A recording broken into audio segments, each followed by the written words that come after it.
پیغمبر اکرم صلی اللہ علیہ وآلہ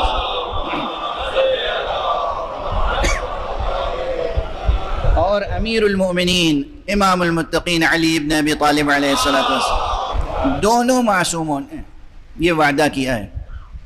اور یہ کوئی ایک روایت نہیں ہے، صرف میں نے اس موضوع پر تلاش کرنے کی کوشش کی، جستجو کی، تو یہ مضمون تقریباً ہمارے یہاں تو متواتر کے درجے تک پہنچتا ہے، اللہ عقل یہ کہ وہ مستفیضہ ہے مضمون، یہ روایت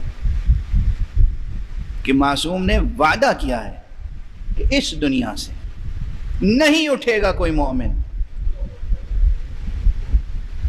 موت کی آغوش میں راحت کی نیند سوئے گا نہیں جب تک کہ جلوہ علی دیکھ نہ لے۔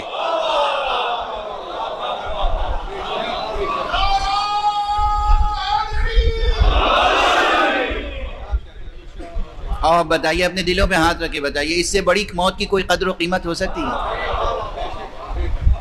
دنیا والے ہمیں موت سے ڈراتے ہیں، ہم تو موت کا اشتیاق کے ساتھ انتظار کرتے ہیں،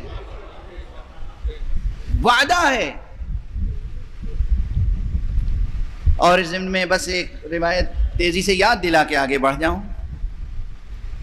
جناب امیر المومنین علیہ السلام کے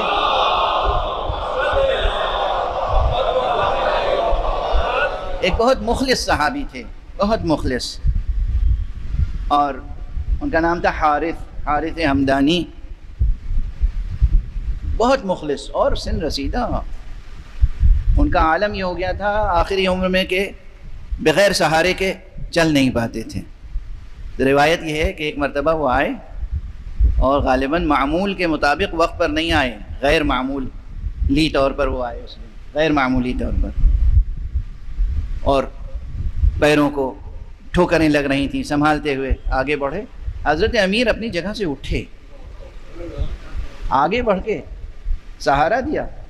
حارث اس وقت کیسے آ گئے؟ کیا سبب ہے؟ جواب میں بس ایک فقرہ کہا، حبک یا علی۔